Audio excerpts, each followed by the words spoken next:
I would like to call upon the dais Shri Sujay Kumar Yadav, General Manager, State Bank of India, LHO. A very warm good morning to all of you, the Secretary and all the office bearers of AMFI West Bengal. Thank you for inviting us from the banks and all the partners and everybody who is in this stage. A very warm good morning. Mr. Maiti has very succinctly and very correctly pointed out many of the challenges and many of the successes of microfinance.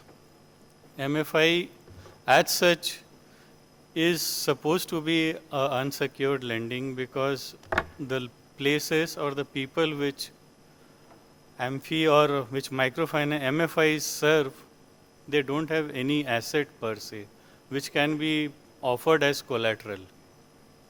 And against that backdrop, the kind of successes and the kind of uplifting of people from the below the poverty line to actually working class and people who are managing their life in a very sustainable way is credible. But before going further, I would like to only dwell upon one thing which I found in Hyderabad, an organization which has actually dwelled upon the topic of leapfrogging. It was a NGO and it was helping out people who had left schools, classes or orphans who did not have any formal learning, and at the age of 11 or 12 they didn't know basic alphabets. The normal way of thinking was that you start these children to go to class KG and all. That is not going to help. A small capsule kind of training was given to them, these children, and they leapfrogged to their class level, be it class 6th, class 7th, within a period of 6 months to 7 months.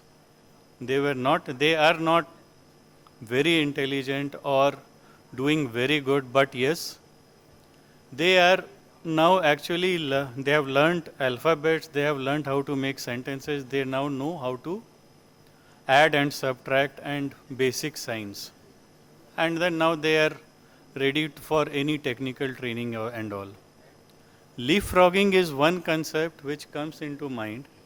Another concept which has come very drastically right now is on risk weight.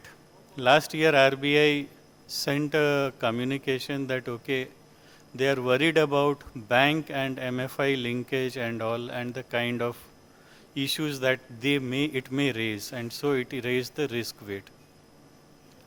I will take these two concepts, and as Mr. Kuldeep Maiti was saying that let us try to find out some way how do we go around this and how do we ensure that the savings of customers, the actual customers, that is the customer is for MFI it is basically a loan sourcing or loan taking customer. How can we broad base it to savings for a general public or for a general India which is growing and which is actually growing like anything, the GDP and all is really sustainably growing.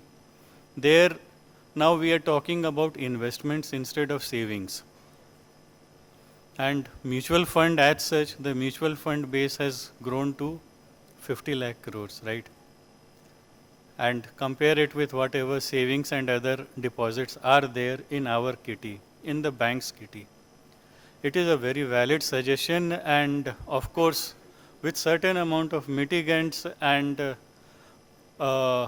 alignment or arrangement with various banks and other service providers, I think we can very well look at a asset light model for all the MFIs, so that it makes more sense of the customer ensuring that he gets more, his net interest is reduced because there's a loan component on which he has to pay interest, there's a saving component on which he gets better interest.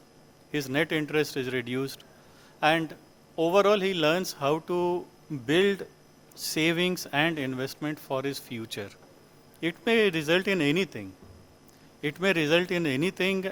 It may result in his daughter's marriage, his son's education, or increasing his business. Anything. But yes, let us definitely look at these things. And being asset light means that, okay, there must be more collaboration with various stakeholders. It can be banks, it can be mutual funds, insurance, because microfinance as such, we are, or the general public or even the newspapers and all, they look at it from a very narrow angle of loans. But MFI is actually more broad based, and let us look into that broad basing concept and ensuring that the customer, our customer, MFI customers, they actually gain out of it. I will again say that this is again the one of the goals which has been which has been taken up by in the sustainable development goals, and that is where we all should actually build our base into. And I will urge MP West Bengal to proactively interact with the regulators, and let's build a case or to ensure that this kind of a model actually is presented and some groundwork actually happens. On these lines, I wish the MP West Bengal and this conference a very hearty success, and I hope that all of you stay well. Thank you.